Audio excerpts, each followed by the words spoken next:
अगर किसी का शौहर मर गया तो औरत इद्दत गुजारेगी कितने दिन? 4 महीने 10 दिन।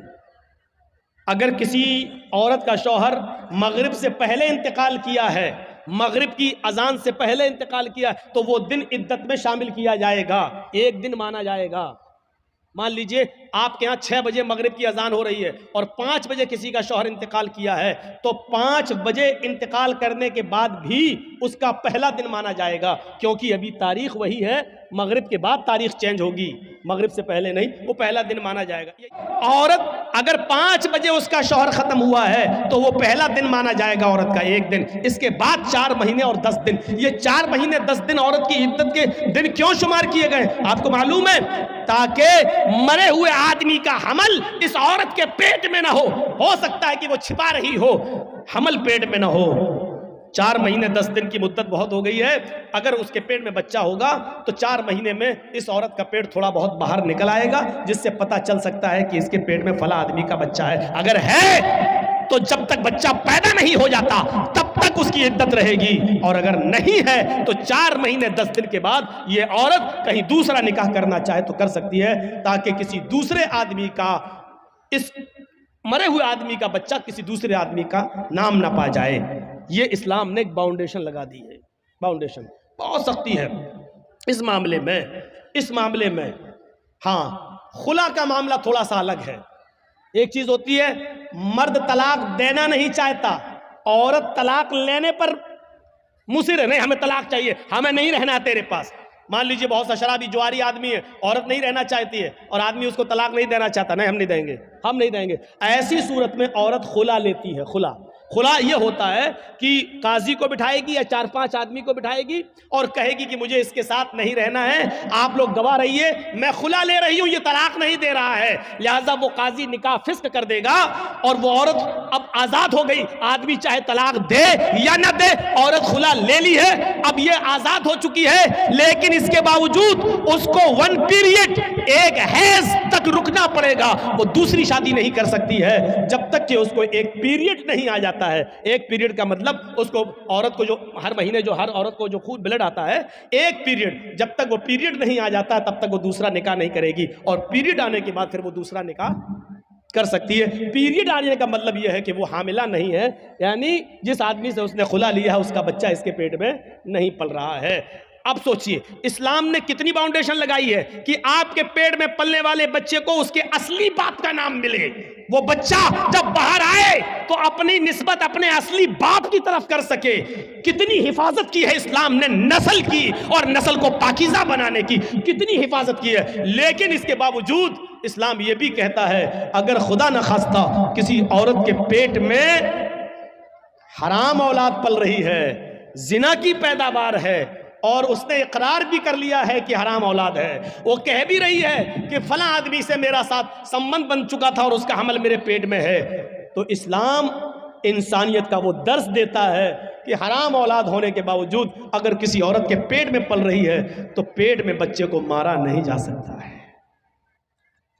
अगर इस्लामी कानून कहीं है और जिनाकार की सजा पत्थरों से मार मार के मार डालना है, लेकिन अगर वहां यह पता चल जाए कि इस औरत के पेट में बच्चा है, अगरचे नाजायज है, अगरचे हराम है, तो इस्लामी मुल्क भी उस औरत को सजा नहीं दे सकता जब तक कि बच्चा पैदा ना हो जाए, क्योंकि गलती उसकी मां की है, उस बच्चे की नहीं जो पेट में पल रहा है। गौर कीजिए, इस्लाम हराम औलाद को भी मारने की इजाजत नहीं देता है। जो औरतें अपने पेट में हलाल बच्चों को गिरा देती हैं उनको अपने बारे में सोचना चाहिए। कल कयामत के दिन ये बच्चा जिसको तुमने गिराया है अपने पेट से, कयामत के दिन ये बच्चा अपने माँ की पिस्तान और अपने माँ की छातियों से लटका हुआ आएगा। जा यौमल कयामती व मुअल्लकुम बैन सदियहा, वो बच्चा कयामत के दिन इस हाल में आएगा कि मुअल्लकुम बैन सदियहा, अपने माँ की दोनों पिस्तान से लटका हुआ होगा, अपनी माँ की पिस्तान से दूध चूस रहा होगा, और अल्लाह कहेगा आए इस माँ की पिस्तान से दूध चूसने वाले बच्चे,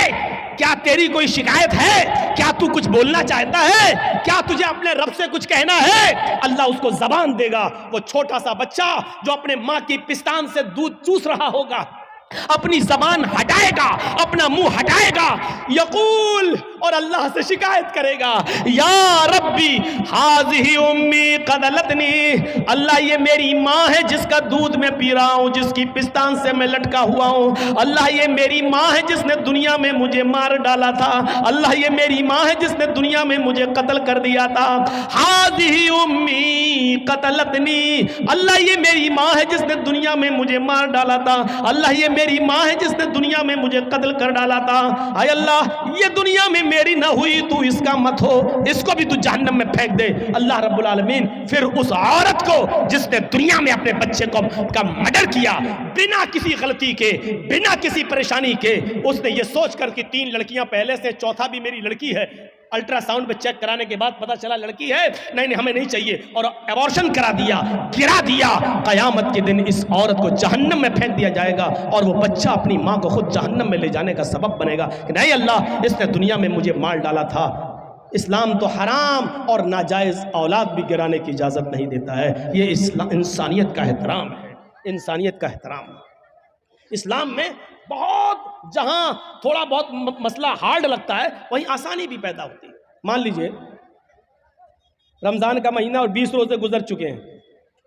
आज कोई हिंदू है या कोई ईसाई मुसलमान हो रहा है और वो 20वें रोज़े को मुसलमान हुआ, तो अब वो रोज़ा कब से रखेगा? रोज़े तो पूरे महीने के फ़र्ज हैं, लेकिन कोई हिंदू या कोई ईसाई या कोई यहूदी 20वें रोज़े को मुसलमान हो रहा है। 20 रोजे तक हिंदू था, ईसाई था या यहूदी था या जैनी था, बुद्धिस्ट था, 20 रोजे के बाद मुसलमान हो रहा है 20वें रोजे को, तो अब वो रोजा कब से रखेगा? आज मुसलमान हुआ है तो अब जब मुसलमान हुआ तभी से तो रखेगा।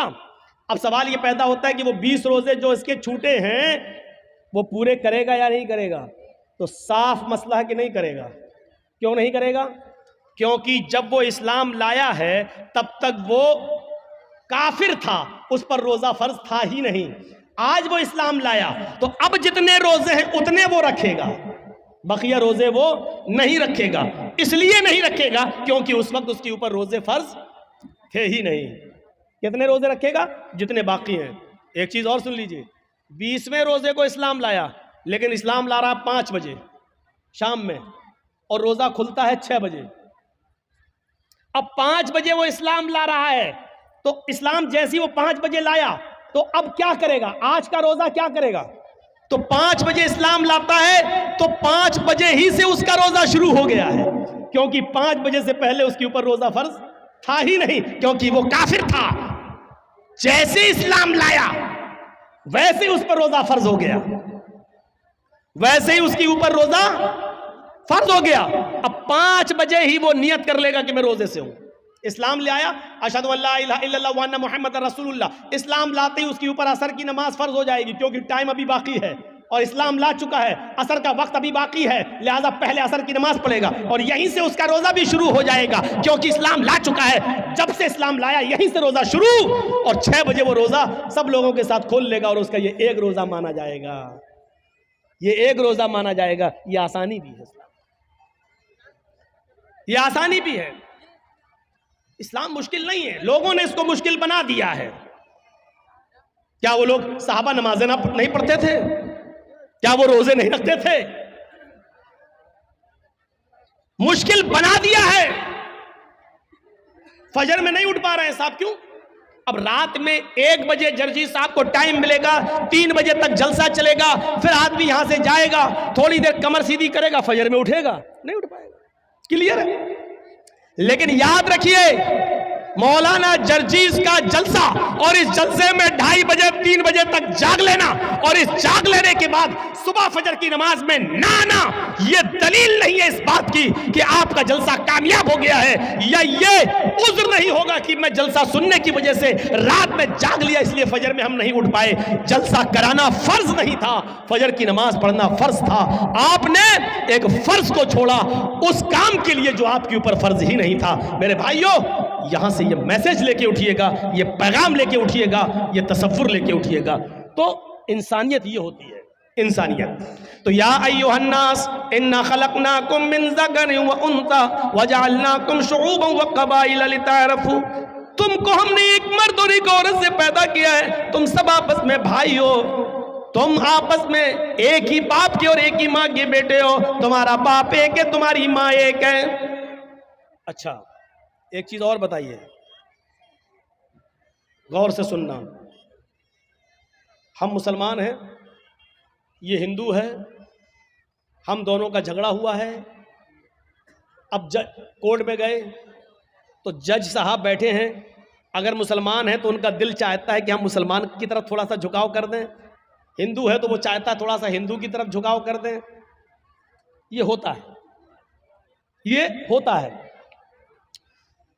कुरान ने इंसानियत, यहां पर इंसानियत को फरोग दिया है, इंसानियत को बढ़ावा दिया है और कहा अगर तुम सच्चे मुसलमान हो तो फैसला करते वक्त न कौम देखोगे, न बरादरी देखोगे, न जात देखोगे, न मजहब देखोगे। हुक्म वला यजरिमन्नकुम शनआनु कौमिन अला अल्ला तादिलू इअदिलू हुवा अक़रबु लित्तक़वा। भाई जिसको जाना हो अभी उठ के चले जाओ यार, क्यों बार बार उठ रहे हो? बहुत डिस्टर्ब होता है हमको सामने। ला यजरिमन्नकुम शनआनु कौमिन, आए मुसलमानों, किसी कौम की दुश्मनी, किसी मजहब की दुश्मनी तुम्हें इस बात पर मजबूर न कर दे कि तुम सच्चा फैसला न कर सको, उनके साथ इंसाफ न कर सको। ऐसा नहीं होना चाहिए। ए दिलू, हर हाल में सच्चा फैसला करना, चाहे वो मुसलमान के खिलाफ जाए, चाहे वो हिंदू के खिलाफ जाए, ईसाई के खिलाफ जाए, तुम्हारे अपने खिलाफ जाए, तुम्हारे अपने बेटे के खिलाफ जाए, तुम्हारी अपनी औलाद के खिलाफ जाए। अच्छा, आपके यहां मान लीजिए, हमें नहीं मालूम चापी में ये होता है या नहीं होता है, बंगाल के जलसों में बहुत जगह ऐसा देखा गया है कि एक गांव में कोई लड़का उसी गांव की किसी लड़की को लेकर भाग गया, 2-4 दिन के बाद पकड़ गए, गांव वापस आए। अब लड़की का बाप रोता है, ओ मेरी लड़की तो इज्जत लुट गई, बर्बाद हो गया, मुंह दिखाने के लायक नहीं है। अब जोर डाला जाता है गांव की तरफ से कि तू लेके भागा था, चल अब शादी करो उसके साथ। ये गांव की तरफ से फैसला होता है, शादी करो उसके साथ, और वो लड़का तैयार नहीं है शादी करने के लिए। वो लड़का कह रहा है भाई शादी की तो कोई बात ही नहीं हुई थी। अब ये लड़की का बाप कह रहा है ये लड़का लेके भाग गया मेरी लड़की को, अब मेरी लड़की तो बदनाम हो गई, कुछ हुआ हो या ना हुआ हो, लेकिन बदनाम तो हम हो गए, कौन मेरी लड़की से शादी करेगा? लड़के का बाप ये कह रहा भाई दोनों बातें करते थे, मोबाइल पे लगे रहते थे रात रात भर, हम क्या करें? लड़का कह रहा हम शादी क्यों करें, शादी की कोई बात ही नहीं हुई है इससे हमारी। ठीक है, हम भगा के ले गए तो तुम्हारे घर थोड़ी घुस के ले गए थे, हम फोन पे बात हुई, फला जगह तुम आ जाओ, हम भी फला जगह चल रहे हैं, मोटरसाइकिल लेके आ जाएंगे। हम वहां मौजूद थे, ये आ गई, हम लेके भाग गए। अब गांव में जो सरपंच होते हैं, मुखिया लोग, सुनो, अगर यहां पर भी ऐसा होता है तो सुन ले, इस गांव का मुखिया और सरदार, कयामत के दिन तुम्हें भी गवाही देना पड़ेगी और अल्लाह के सामने तुम्हें भी जवाब देना पड़ेगा। अब क्या होता है, अच्छा ठीक है तू शादी नहीं करेगा, नहीं, अब उस लड़की का तो इज्जत खराब हो गई, हाँ तो क्या हुआ, चल 5 लाख रुपए जुर्माना देगा लड़का वाला लड़की को। अबे तेरे बाप का फैसला है? गांव के मुखिया, सरदार या सरपंच या पंचायत में जो लोग बैठकर ये फैसला करते हैं, ये सब रॉन्ग है, कुरान और हदीस के खिलाफ फैसला कर रहे हैं। दुनिया में 5 लाख 4 लाख रुपया दिलवा सकते हो, लेकिन कयामत के दिन अपने आप को बचा नहीं सकते हो इस फैसले से। सवाल यह पैदा हुआ है कि लड़का भागा तो लड़की भी तो भागी, फिर जुर्माना सिर्फ लड़के पर क्यों आयद हो रहा है? और लड़के का पैसा 4 लाख 5 लाख रुपए आप लड़की को और उसके बाप को दिला देते हैं, ये कहां की इंसानियत है? जबकि कुरान ये कह रहा है अज़्ज़ानियतु वज़्ज़ानी फजलिदू कुल्ल वाहिदतिन मिनहुमा मियता जल्दा।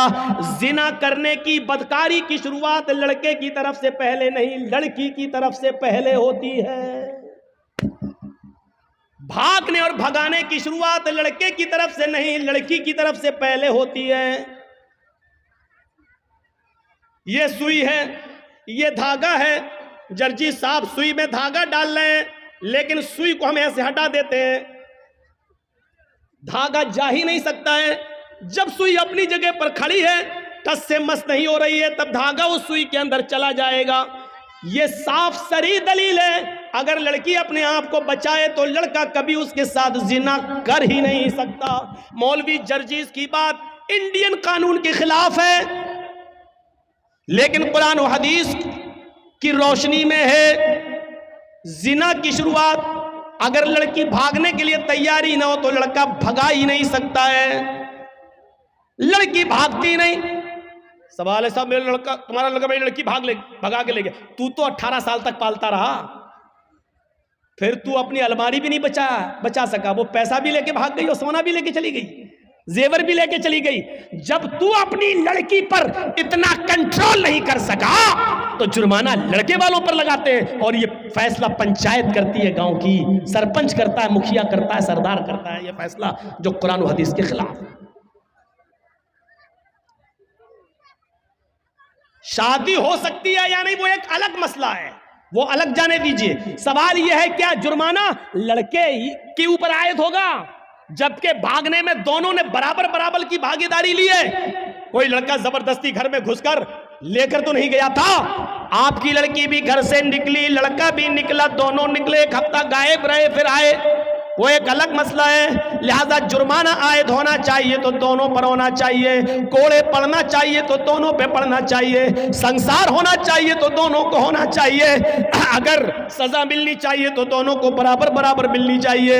आप यहाँ लड़के पर 5 लाख, 2 लाख, 3 लाख का जुर्माना लगाकर आप सजा नहीं दे रहे हैं, बल्कि लड़के से लड़की को अवार्ड दिलवा रहे हैं, इनाम दिलवा रहे हैं। अब गांव की और दूसरी लड़कियों को ये उत्साहन मिल रहा है कि हम भाग रहे हैं, अगर शादी होगी तब भी ठीक, और नहीं होगी तो 5 लाख रुपया हमें वैसे भी मिल जाएगा। इस 5 लाख रुपए में तो हम दूसरी शादी भी किसी और से अच्छी तरीके से कर सकते हैं। सुन लो, इस जुर्माने पर जिन लड़कियों के हौसले बढ़ते हैं उनका गुनाह भी इन पंचायतों के सर पर रखा जाएगा।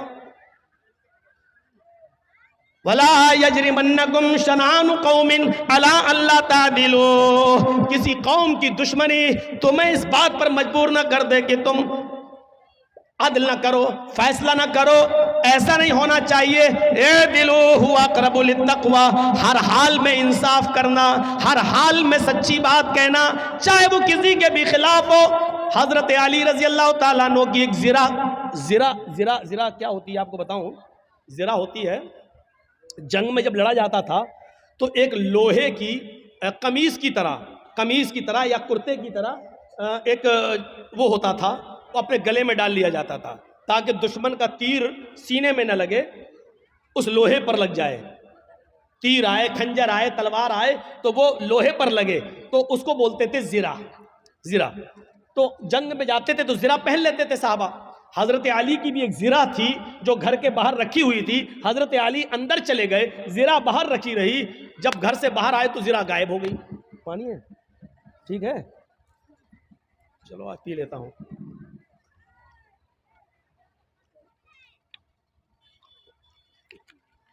वो जिरा गायब हो जाती है।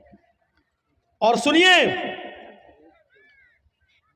6 महीने के बाद वो जिरा एक यहूदी के पास नजर आती है। आहा, सुनते रहिए मेरे भाइयों, बड़ा जबरदस्त मसला। किसके पास? एक यहूदी के पास नजर आती है वो जिरा। हजरत अली ने उस यहूदी से कहा, ये जिरा मेरी है। और हजरत अली कौन है? अमीरुल मोमिनीन। अमीरुल मोमिनीन समझ रहे हो ना? उसको समझाने के लिए बोल दूं, चीफ मिनिस्टर। अमीरुल मोमिनीन है, पूरे इलाके के जिम्मेदार हैं। यहूदी से कहते हैं, यहूदी ये जिरा तो मेरी है, तेरे पास कहां से आई? उसने मुस्कुराते हुए कहा, अच्छा नियत खराब कर रहे हो मेरी जिरा पर, ये तो मेरे पास बहुत दिनों से है। हजरत अली ने कहा, तुम पंगा ले रहे हो, तुम्हें अच्छी तरीके से मालूम है कि ये जिरा मेरी है। उस यहूदी ने कहा, आप झूठ बोल रहे हैं। लीजिए, किससे कहा जा रहा है? हजरत अली से। आप झूठ बोल रहे हैं, ये जिरा आपकी नहीं मेरी है। हजरत अली ने कहा, मैं तुम्हारे खिलाफ मुकदमा दायर करूंगा अदालत में। चाहते तो चीफ मिनिस्टर थे, अपने लोगों को भेजकर वो ज़रा ले सकते थे, लेकिन नहीं। यूपी के बाबा की तरह थोड़ी थे कि खुद अदालत बन गई। जिन लोगों ने नुकसान किया है और सरकारी संपत्तियों को तोड़ा है, फोड़ा है, उनके ऊपर जुर्माना लगा दिया। अरे जुर्माना अदालतें लगाती हैं, मुख्यमंत्री थोड़ी लगाता है। तब सुप्रीम कोर्ट ने जूता उतार के मारा खोपड़ी पर। अब बाल तो है नहीं, कहां लगा होगा वो जूता, अल्लाह बेहतर जाने। ऐसा जूता लगा, अकल ठिकाने आ गई, अकल ठिकाने। आप देख रहे हैं ना, जहां इस वक्त नेता लोग जा रहे हैं कमल वाले, वह मार खा रहे हैं, भगाए जा रहे हैं। चौकीदार जहां जा रहा भीड़ नहीं हो रही है, लेकिन जैसे ही 7वां चढ़ा आज खत्म हुआ, कुत्ते कैसे भौंकने लगे।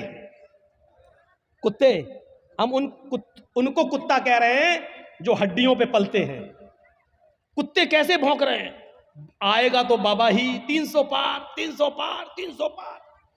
देख रहे हैं कैसा माइंड सेटअप कर दिया, किस तरीके से भौंकना शुरू कर दिया। बड़ी गंदी सियासत हो चुकी है इस वक्त। धर्म एक तरफ है, इस वक्त बाबा भी ईमानदारी के साथ रामायण और गीता पे अमल करता हुआ सिर्फ धर्म के आधार पर भी अगर चल दे तो मेरे भाइयों उसको कायदे से इस्तीफा दे देना चाहिए। अगर वाकई वो सच्चा हिंदू है तो, और हिंदू धर्म का सम्मान करता है तो उसको कायदे से इस्तीफा दे देना चाहिए, क्योंकि हिंदू धर्म बेईमानी नहीं सिखलाता है। हिंदू धर्म अदल और इंसाफ की बात करता है। ये तो धर्म की आड़ में बहरूपिये बने बैठे हैं, बहरूपिये। ये धर्म की आड़ में लुटेरे बने बैठे हैं सब लोग। इस हिस्से को कोई भी यूट्यूब चैनल वाला देगा नहीं।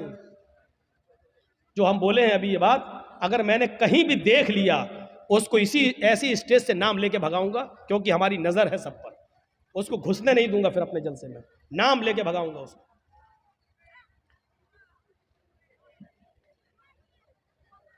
तो मैं अर्ज ये कर रहा था कि हजरत अली ने कहा मैं मुकदमा दायर करूंगा, उस यहूदी ने कहा कर दो मुकदमा, देखते हैं अदालत क्या फैसला करती है। हजरत अली ने मुकदमा दायर कर दिया। कहां? कोर्ट में, अदालत में। और जज कौन है? काजी शुरैह। और ये जज किसने बनाया? हजरत अली ने। जज किसका?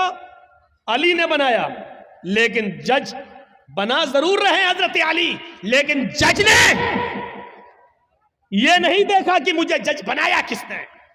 जज का मतलब यह होता है कि मुझे अदल और इंसाफ को कायम रखना है। कुरान की इस आयत के पेश नजर के वला यजरिमन्नकुम शनानु कौमिन अला अन ला तादिलु इदिलु हुवा अक़रबु लित्तक़वा। कभी किसी कौम की दुश्मनी तुम्हें गलत फैसला करने पर मजबूर न कर दे, सही फैसला करना, चाहे वो किसी के खिलाफ।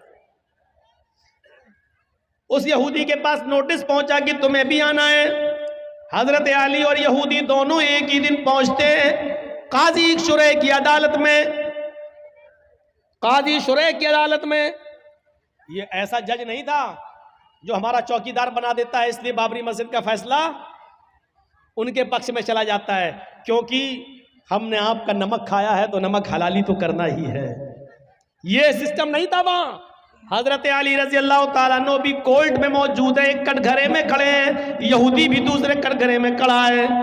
पूछा अली मुकदमा आपने दायर किया, बताओ क्या प्रॉब्लम है।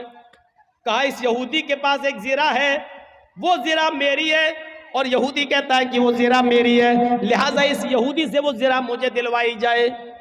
काजी साहब ने कहा है यहूदी हजरत अली कह रहे हैं कि वो ज़िरा मेरी है, तुम इसके बारे में क्या कहना चाहते हो। उस यहूदी ने कहा हजरत अली झूठ बोल रहे हैं, ज़िरा मेरी है, इस वक्त मेरे पास है, मैं अदालत के बाहर रख कर आया हूं। काजी ने हजरत अली से कहा अली ये शख्स कह रहा वो ज़िरा मेरी है, तुम कह रहे हो मेरी है, अभी ज़िरा तो इस यहूदी के पास ही रहेगी, क्योंकि उसका मालिक वो है, भी उसके पास है। लेकिन मुझे ये बताओ कि अगर वो ज़िरा तुम्हारी है तो तुम्हारे पास कोई गवाह है या नहीं। उस गवाह को बुलाओ, मैं उससे पूछूं उस ज़िरा में क्या क्या तुमने देखा है और किस बुनियाद पर कहते हो कि वो अली की ज़िरा है। हजरत अली ने कहा हाँ गवाह है। कहा कौन? कहा है। कहा उस गवाह को बुलाओ। जब गवाह को बुलाया गया तो वो गवाह हजरत अली के बेटे हजरत हसन थे।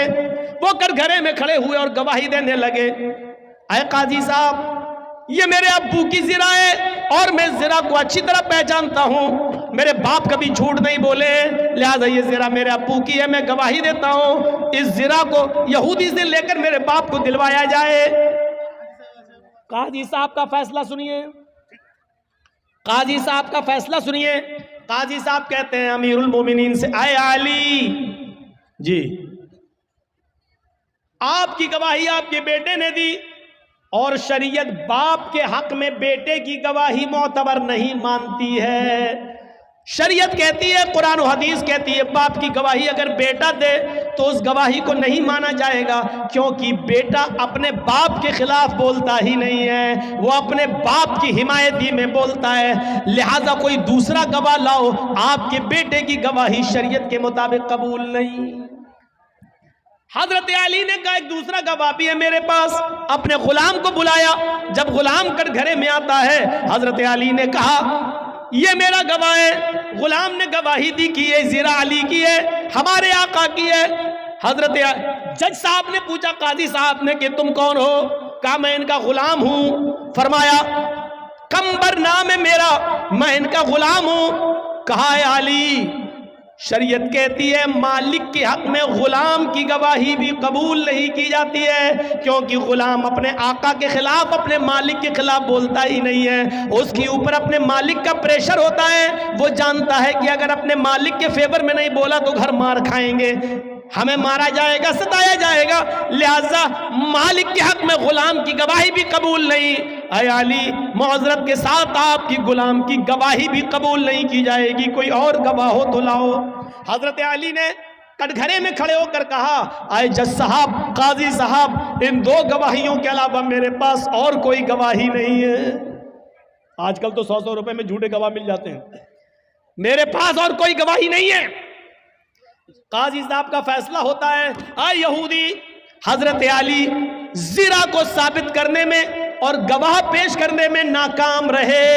वो शरीयत के मुताबिक सच्चा गवाह पेश नहीं कर सके और जो गवाह पेश किया वो शरीयत के दायरे में आता ही नहीं है। लिहाजा अली नाकाम रहे जिरा को अपना साबित करने में। वो जिरा के मालिक तुम हो और अदालत ये फैसला करती है कि वो जिरा के हकदार तुम ही रहोगे, वो जिरा तुम्हारी रहेगी, उस जिरा पर तुम्हारा हक है, तुम जा सकते हो और जिरा भी ले जा सकते हो। ये उस जज का फैसला है जो हजरत अली ने बनाया, ये उस काजी का फैसला जिसको हजरत अली ने बनाया। लेकिन कुरान और हदीस के मुताबिक फैसला किया। फैसला में अगरचे जिरा में हजरत अली ही की थी, जिरा हजरत अली ही की थी, लेकिन गवाह वगैरह न लाने में ऐसा हो जाता है कि फैसला यहूदी के हक में करना पड़ता है।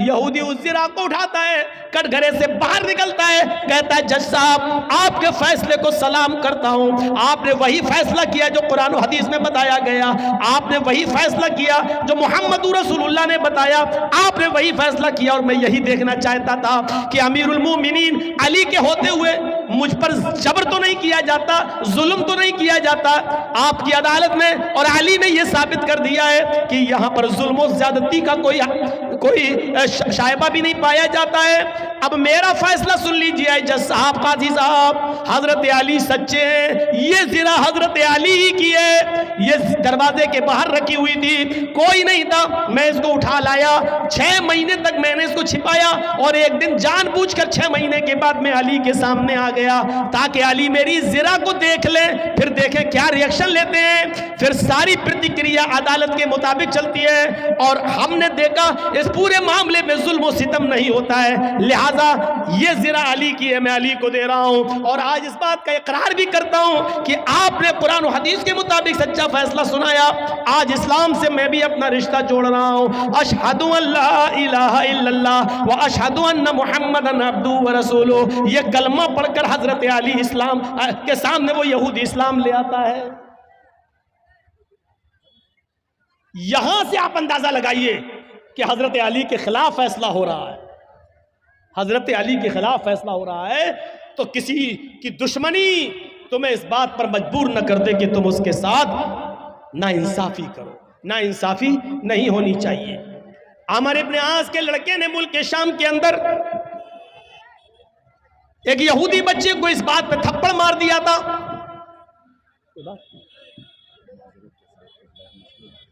3 बजे रात में नहीं होता 3 बजे रात में कोई गैर मुस्लिम नहीं होता, ये सब बकवास है। जो भी हो, लेकिन ये चीज़ सही नहीं है। 20 तकरीर में आप किसी का टॉपिक बदलवाएं, ये अच्छी आदत नहीं है। इसलिए आप खुद सोचो कि बिहार बंगाल तंग आ गए हैं। जो चीज़ नहीं, वो सब नहीं होता। गैर मुस्लिम है तो आगे बैठा लो उनको, लाइए, हम उनसे पूछे कि उनके समझ में आ रहा है कि नहीं आ रहा, आप लाइए उनको आगे बैठा लिए।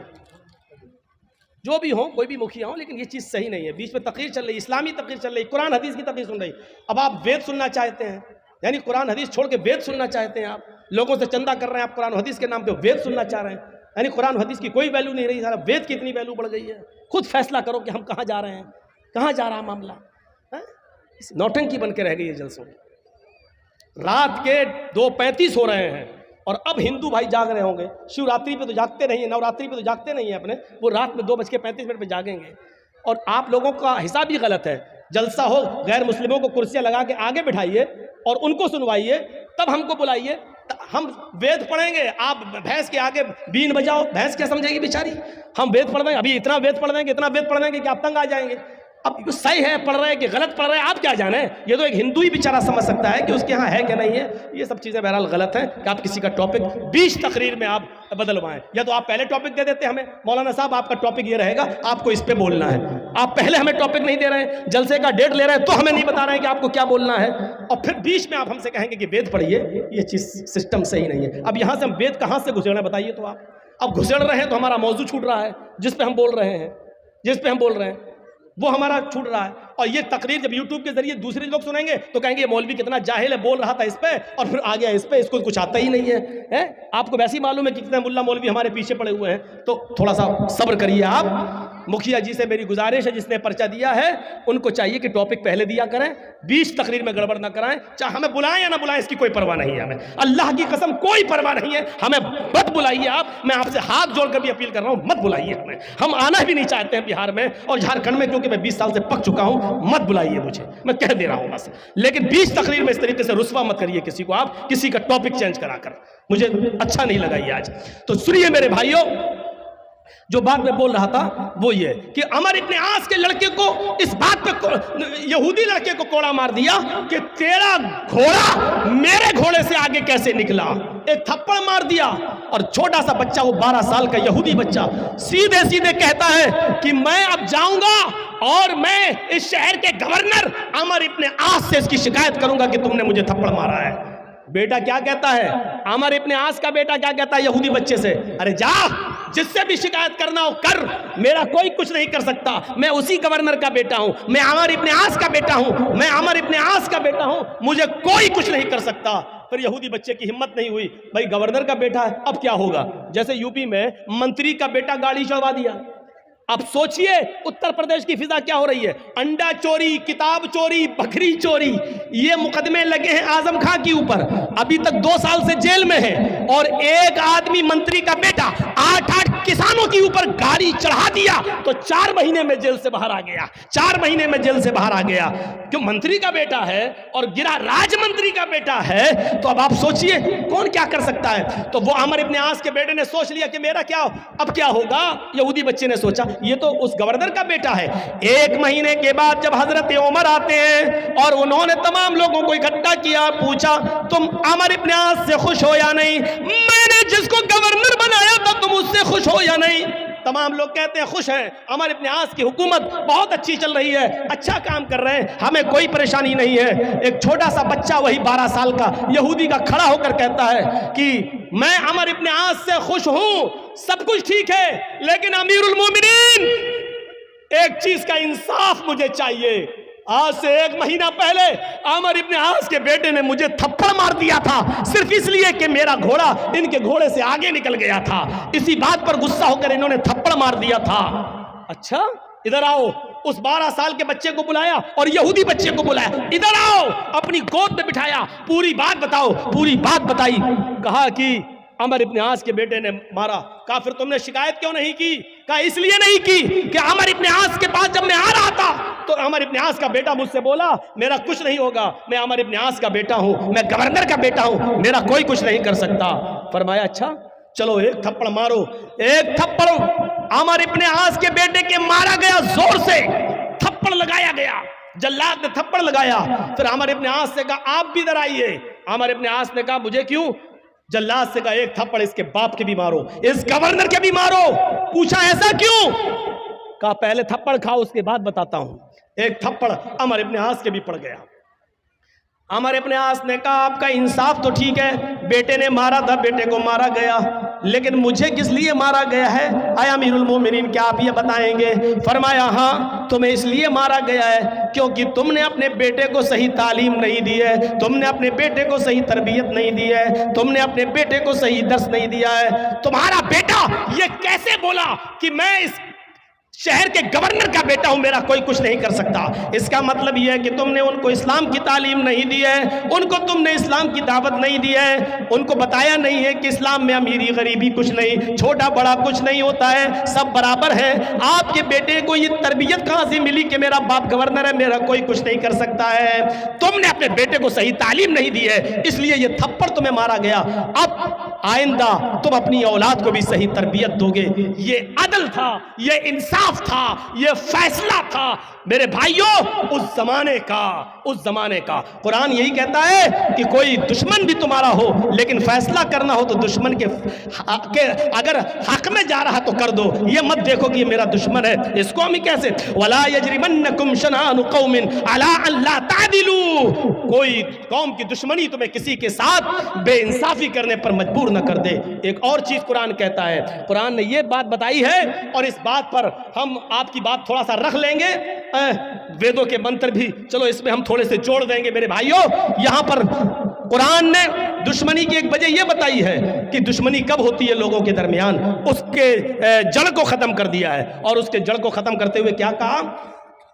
वला तसुब्बुल्लज़ीना यदऊन मिन दूनिल्लाहि फयसुब्बुल्लाह अदवन बिगैरि इल्म, तुम दूसरों के माबूदों को बुरा भला मत कहो, तुम दूसरों के बुजुर्गों को बुरा भला मत कहो, तुम दूसरों के बुजुर्गों को गाली मत दो। फयसुब्बुल्लाह, जवाब में वो तुम्हारे अल्लाह को गाली देंगे। भाई तुम, अल्लाह के नबी ने फरमाया तुम किसी की माँ को गाली मत दो, तो साहबी ने पूछा अल्लाह के रसूल, अल्लाह के नबी ने कहा कि तुम अपनी माँ को गाली मत दो, तो साहबी ने कहा अल्लाह के रसूल अपनी माँ को गाली कौन देगा? ऐसा कौन नालायक बेटा होगा जो अपनी माँ को गाली देगा? तो अल्लाह के नबी ने कहा तुम किसी की माँ को गाली दोगे, किसी को उसकी माँ की गाली दोगे, जवाब में वो तुम्हें तुम्हारी माँ की गाली देगा, तो इसका मतलब क्या हुआ कि तुमने अपनी माँ को गाली दी। न तुम उसकी माँ को गाली देते, न वो जवाब में तुम्हारी माँ को गाली देता। तो गोया कि तुमने खुद अपनी माँ को गाली दी है। कितनी अच्छी बात है, बताइए, इतनी अच्छी बातों को छोड़कर आप ओम भोम सुनना चाहते हैं? समझ से बाहर की बात है। तुम दूसरों के बुजुर्गों को गाली मत दो, दूसरों के खुदाओं को गाली मत दो, वरना वो तुम्हारे असली खुदा को गाली देंगे। आप राम को या लक्ष्मण को या ईसा को या मूसा को, पहली बात तो कोई मुसलमान ईसा मूसा को बुरा कह ही नहीं सकता, क्योंकि वो मुसलमानों का अकीदा कि वो भी हमारे नबी हैं, अल्लाह ने नबी बनाकर भेजा। तुम न किसी बुद्ध को, न किसी महावीर को, न किसी कृष्ण को, राम को, लक्ष्मण को, हनुमान को, तुम किसी को गाली न दो, इसलिए कि अगर तुम इनको बुरा कहोगे तो इनके मानने वाले तुम्हारे असली खुदा को, असली रब को बुरा कहेंगे। असली रब को बुरा कहेंगे तो इसका मतलब यह कि तुम खुद अपने रब को गाली देने के जिम्मेदार बन रहे हो। फरमाया कि फला तसब्बुल्लज़ीना यदऊन मिन दूनिल्लाह फयसुब्बुल्लाह अदवन, तुम दूसरों के बुजुर्गों को गाली मत दो, वरना वो जवाब में तुम्हारे असली खुदा को, असली रब को गाली देंगे बगैर इल्म के, बगैर इल्म के। इसमें तो कोई शक ही नहीं है कि अल्लाह एक है, और इसको सब मानते हैं, दुनिया की हर कौम मानती है, हर मजहब मानता है कि अल्लाह एक है। उनके यहाँ रसूल, नबी, ऋषि, अवतार, पैगंबर के भी आने का सबूत मिलता है। अब आप एक तरफ से देख लें, अल्लाह, इसको अल्लाह भी आया है वेदों में, अल्लाह, अल्लाह के साथ अस्मल्लाम इल्लल्ले मित्रा वरोड़ो इल्लल्ले इल्लल्लाह, देख रहे हैं आप, अस्मल्लाम इल्लल्लाह मित्रा वरोड़ो, इस दुनिया का बनाने वाला अल्लाह है, अल्लाह के शब्द के साथ आया है, अल्लाह के शब्द के साथ। इल्लल्ले मित्रा वरोड़ो इल्लल्ले, उसके अतिरिक्त कोई अल्लाह नहीं है, उसके अलावा कोई नहीं है, उसके अलावा कोई है ही नहीं, ये अल्लाह के साथ आया है, ईश्वर के साथ भी आया है। प्रभु के साथ भी आया है, बहुत आया है, और अग्नि के साथ भी आया है, अग्नि के साथ भी आया है। कुरान की फर्स्ट आयतें आप उठाएंगे, अल्हम्दुलिल्लाहि रब्बिल आलमीन अर्रहमानिर रहीम मालिकी यौमिद्दीन। वेद आप खोलेंगे तो आपको भी सबसे पहले यही पंक्तियां मिलेंगी, महीदेवस्य सवितु परिष्टुति, महीदेवस्य सवितु परिष्टुति। महान है हमारा वो देवता जिसके लिए सारी की सारी प्रशंसा, जिसके लिए सारी की सारी तारीफ है। महान है वो हमारा देवता जिसके लिए सारी की सारी प्रशंसा और सारी की सारी तारीफ है। अल्हम्दुलिल्लाहि रब्बिल आलमीन, सारी तारीफ उस अल्लाह के लिए है जो दोनों जहान का पालने वाला है। उसके बाद दूसरा मंत्र वेद में, बसुरुद्दयमाना, वो बड़ा दयालु और कृपालु है। बसुरुद्दयमाना, उससे ज्यादा दयालु और कृपा करने वाला कोई है ही नहीं। और रहमानिर रहीम, वो बड़ा रहम करने वाला, इंतहाई मेहरबान है, उससे ज्यादा रहम करने वाला कोई है ही नहीं। वेद के अंदर पढ़िए आप, नई सुपथराए आसमान, नई सुपथराए आसमान, सुंदर पथ रास्ता, राय चलाना आसमान, हमको हमारे फायदे और लाभ के लिए सुंदर रास्ते पर चला, हमको हमारे फायदे के लिए, लाभ के लिए सुंदर रास्ते पे चला। इहदिनस सिरातल मुस्तकीम, हमको सीधे रास्ते पे चला, सुंदर पथ रास्ता, सुपथराए आसमान, हमको सुंदर रास्ते पे चला। इहदिनस सिरातल मुस्तकीम, हमको सिराते मुस्तकीम पर, हमको सीधे रास्ते पर चला। मेरे भाइयों, आप देख सकते हैं वेदों में ये स्पष्ट है, वेदों में साफ अल्लाह भी आया है। कुरान की जो शुरू की आयतें वो वेदों के शुरू में इस तरीके से आई हुई हैं। वेदों में तौहीद भरी पड़ी है। यचित्तियो यो पिम्मिम्मा नस्तस्मा देविशोरी ऋषा, जो भी मांगो उससे मांगो। यचित्तियो यो पिम्मिम्मा, जो भी मांगो उससे मांगो, वही सब कुछ देने वाला है। नस्तस्मा, नहीं दे सकता है कोई दूसरा। देविशो, देवी देवता, ऋषा, तुम्हें कुछ भी, उसके अलावा कोई दूसरा देवी देवता तुम्हें कुछ भी नहीं दे सकता है। देखिए कितना स्पष्ट कह दिया, यचित्तियो यो पिम्मिम्मा नस्तस्मा देविशोरी ऋषा, जो कुछ भी मांगो उससे मांगो, उसके अतिरिक्त, उसके अलावा कोई भी देवी देवता तुम्हें कुछ भी नहीं दे सकता है। इसी को कुरान कहता है, वला तदउ मिन दूनिल्लाहि मा ला यनफउका वला यदुर्रुक फइन फअलता फइन्नका इज़म मिनज़ ज़ालिमीन। फइन फअलता फइन्नका इज़म मिनज़ ज़ालिमीन। अल्लाह को छोड़कर तुम किसी और को मत पुकारो, अल्लाह को छोड़कर तुम किसी और से मत मांगो, अल्लाह को छोड़कर तुम किसी और के पास मत जाओ। वला तदउ मिन दूनिल्लाह मा ला यनफउक वला यज़ुर्रुक, वो तुम्हें न लाभ दे सकता है, न हानि, न नुकसान पहुंचा सकता है, न फायदा, न प्रॉफिट दे सकता है, न लॉस दे सकता है। वो किसी चीज का मालिक नहीं है, सिर्फ अल्लाह है, और कोई भी तुम्हें कुछ भी नहीं दे सकता। फाइन फालता फइन्नका इज़म मिनज़ ज़ालिमीन, अगर तुम ऐसा करोगे तो जालिम करार दिए जाओगे, अगर ऐसा करोगे तो जालिमों में लिखा जाएगा तुम्हारा नाम, अगर ऐसा करोगे तो जुल्म का शिकार बन जाओगे, जालिम कहलाए जाओगे तुम। यानी अल्लाह के अलावा दूसरे से मांगोगे तो जालिम करार दिए जाओगे। ये वेदों में लिखा हुआ है कि जो कुछ मांगना है ऊपर वाले से मांगो, जो कुछ भी मांगना अल्लाह से मांगो, उसके अलावा अगर किसी और के सामने अपना दामन फैलाओगे तो जालिम लिखे जाओगे, जालिम करार दिया गया है। इसी को कुरान दूसरी जगह कहता है, इन्नल्लज़ीना तदऊन मिन दूनिल्लाहि लन यख्लुक़ू ज़ुबाबन वलव इज्तमऊ लहू। अल्लाह को छोड़कर तुम जिनको पुकार रहे हो, जिनसे बेटा बेटी मांग रहे हो, जिनके आस्थानों पे जा रहे हो, वो सब मिलकर एक मक्खी भी पैदा करने की ताकत नहीं रखते। लन यख्लुक़ू ज़ुबाबन, वो एक मक्खी भी पैदा करने की ताकत नहीं रखते, एक मक्खी भी पैदा नहीं कर सकते, इतने कमजोर है वो, मक्खी पैदा नहीं कर सकते। अरे मक्खी अगर कुछ लेके उड़ जाए तो ये सब पकड़कर उस मक्खी से वो चीज छीन भी नहीं सकते। वहीं यस्लुबहुमुज़्ज़ुबाबु शैअन ला यस्तनक़िज़ूहु मिन्हु, उससे वो चीज छीनने की, वापस लेने की भी ताकत नहीं रखते।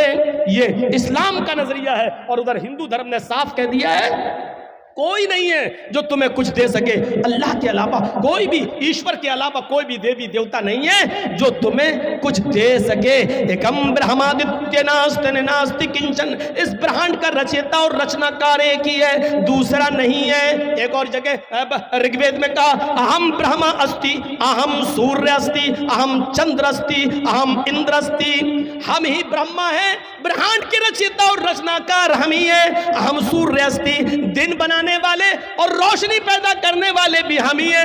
अहम चंद्र अस्ति, रात लाने वाले और रात में रोशनी करने वाले और अंधेरा भी करने वाले हम ही हैं। अहम इंद्र अस्ति, हम ही इंद्र हैं, सारे खजाने तुम्हें देने वाले भी हम ही हैं। जो कुछ भी मांगो हम ही से मांगो, हमारे अतिरिक्त, हमारे अलावा तुम्हें कोई कुछ नहीं दे सकता है। ये तौहीद भरी पड़ी है वेदों के अंदर। लेकिन ये भी कहा ओम निराकारम अस्ति निराकारम अस्ति, उस ईश्वर का कोई आकार नहीं है, उसकी मूर्ति मत बनाओ, वो बगैर मूर्ति का है। उसकी कोई मूर्ति, उसकी कोई स्टैच्यू, उसका कोई मुजस्समा बना ही नहीं सकता है, वो अनस्टैच्यू है, उसका कोई स्टैच्यू नहीं बना सकता है। ओम निराकारम अस्ति, वो निराकार है, उसका कोई आकार है ही नहीं है। इसलिए साष्टांग कर्तव्यति मस्तिष्क दृष्टिकोणास, लिहाजा जब भी साष्टांग करो, प्रार्थना करो, प्रे करो, इबादत करो, नमाज पढ़ो, तो अपनी नजर को साष्टांग यानी सजदे की जगह पर रख लो। ये श्रीमद् भागवत गीता में कहा जा रहा है कि अपनी नजर को, अपनी दृष्टि, अपनी आंख को साष्टांग जहां सजदा किया जाता उस जगह रख लो। अब बताइए नमाज में कहां रखा जाता अपनी नजर? सजदे की जगह पर, सजदे की जगह पर। यही बात गीता में कही गई है कि जब भी तुम प्रे करो, इबादत करो, पूजा करो, तो अपनी दृष्टि और अपनी आंख कहां रख लो? सजदे की जगह पर, सजदे की जगह पर रख लो। ये एकदम और इसी को कहा गया है उसी के अंदर, योगी उज्जीत सततमात्मानम रहस्य स्थिता एकाकी अच्युतात्म निराशीर परिग्रह। जब पूजा करने खड़े हो जाओ, नमाज पढ़ने खड़े हो जाओ, इबादत के लिए खड़े हो जाओ, तो पूरे शरीर का योग कर लो, पूरे शरीर की पूजा करो, पूरे शरीर के अंग की एक्सरसाइज करो। योगी युज्जीत सततमात्मानम रहस्य स्थिता, और इसको हमेशा करते रहना, कभी मत छोड़ना, बराबर करते रहना, कभी मत छोड़ना। अगर एक टाइम की भी पूजा छोड़ दोगे, रास स्थिता, तो धर्म से हट जाओगे, धर्म पे कायम नहीं रहोगे। एकाकी, एक ईश्वर के सामने खड़े हो जाना, यच्चतात्मा, और अपनी आत्मा को उसी की तरफ, अपने हृदय और दिल को उसी की तरफ लगा देना। निराशीर, सबसे निराश हो जाना। परिग्रह, लेकिन ऊपर वाले से निराश मत होना। परिग्रह, ऊपर वाला ही सब कुछ देने वाला है। यानी जब नमाज पढ़ने खड़े हो, एकाकी, तो एकाकी, एक अल्लाह के सामने खड़े हो जाओ, एकाकी यच्चतात्मा, और अपनी आत्मा को, अपने हृदय को वहीं लगा लो। यानी नमाज में इधर उधर मत देखो, दिल ऊपर अल्लाह की तरफ लगना चाहिए। इसी को अल्लाह के नबी ने फरमाया, ताबुदल्लाह कान्नका तराह, अल्लाह की इबादत जब करो तो ऐसे करो गोया कि तुम अल्लाह को देख रहे हो। फ़इन लम तकुन तराह फ़इन्नहु यराक, अगर ये तसव्वुर तुम्हारे अंदर ना आ सके तो फिर ये तसव्वुर आ जाए कि वो हमें जरूर देख रहा है। जब तुम ये सोचोगे कि अल्लाह हमें देख रहा है, तो इबादत अच्छी तरीके से करोगे, अच्छी तरीके से नमाज पढ़ोगे, अच्छी तरीके से इबादत करोगे। वेदों में अल्लाह का नाम, वेदों में नबी का नाम, वेदों में कुरान का नाम, वेदों में आखिरत का, कयामत का जिक्र वेदों में भरा पड़ा है मेरे भाइयों। लेकिन 20 साल की वेदों से भरी जिंदगी और 20 साल से संस्कृत और रामायण गीता सुनाने के बाद भी हम इस नतीजे पर नहीं पहुंचे कि इतना सुनाने के बाद एक गैर मुस्लिम को भी मुसलमान बनाया जा सका हो। मेरे प्यारे साथियों, 20 साल से वेद पढ़ रहे हैं, 20 साल से तकरीरें वेद और रामायणों पर हो रही हैं, लेकिन 20 साल की जिंदगी में एक भी बिहार, बंगाल की सरजमीन पर एक भी आदमी ऐसा नहीं आया जो वेद और रामायण सुनकर यह कहा हो कि हम इस्लाम ला रहे हैं, हम मुसलमान हो रहे हैं। क्योंकि मेरे भाइयों, हमने सही टाइम का इंतखाब नहीं किया है। जिस वक्त हमारे गैर मुस्लिम भाई सुनना चाहते हैं उस वक्त आप सुनाना नहीं चाहते हैं। हमारे उत्तर प्रदेश में अभी तो खैर इलेक्शन का दौर है, 1 साल पर प्रोग्राम नहीं हो रहा है। बम्बई वगैरह चले जाइए तो गैर मुस्लिमों के लिए जलसे होते हैं, करते हैं, तो वहाँ क्या करते हैं, उनके लिए आगे कुर्सियाँ बिछा दी जाती हैं, आगे, और उनको सवाल जवाब करने की पूरी परमिशन होती है। 1 घंटा मैं बोलता हूं, तकरीर करता हूं, और 1 घंटे के बाद आधे घंटे का टाइम उन गैर मुस्लिमों को दिया जाता है। आपको अगर कोई सवाल करना हो तो आप सवाल कर सकते हैं। तो वो अच्छा लगता है, वहां सुनाया जा रहा है, वो आगे बैठे हैं, वहां मंत्र नंबर, पेश नंबर, सफा नंबर, कांड नंबर, सूक्त नंबर, श्लोक नंबर सब बताने में अच्छा लगता है, और फिर उनका सवाल भी होता है और उसके जवाब भी देने में अच्छा लगता है। मेरे भाइयों, यहां एक रस्म बनी है बस। हमने तो कभी नहीं कहा कि मेरे नाम के आगे चतुर्वेदी लगाओ। पता नहीं इश्तिहार में क्यों लिखने लगे हैं। मैं इस बात का इकरार करता हूं, भरे मजमे में इकरार करता हूं, मैं चतुर्वेदी नहीं हूं। अल्लाह की कसम मैं चतुर्वेदी नहीं हूं। मैं फिर कसम खाकर कहता हूं, अल्लाह की कसम मैं चतुर्वेदी नहीं हूं। मैंने कई जलसों में कहा कि मेरे नाम के आगे चतुर्वेदी नहीं लगाओ। मैं नहीं हूं चतुर्वेदी। आप जुल्म करते हैं, धोखा देते हैं आवाम को चतुर्वेदी डालकर। और हम ही नहीं, हिंदुस्तान के अंदर इस वक्त मुसलमानों में कोई चतुर्वेदी है ही नहीं। कोई भी, किसी भी मौलवी को बुला लो, नाम लिख सकते हो इश्तिहार में चतुर्वेदी, लेकिन चतुर्वेदी नहीं। चतुर्वेदी कहते हैं जो किसी यूनिवर्सिटी में चारों वेदों को पढ़कर वहां की डिग्री लेकर आया हो। जैसे कोई मौलाना मदरसे में पढ़े बगैर आलिम नहीं हो सकता, उसी तरीके से कोई आदमी किसी हिंदू की शास्त्र पढ़े बगैर और हिंदुओं के इदारे में पढ़े बगैर, चारों वेद पढ़े बगैर कोई चतुर्वेदी नहीं हो सकता है।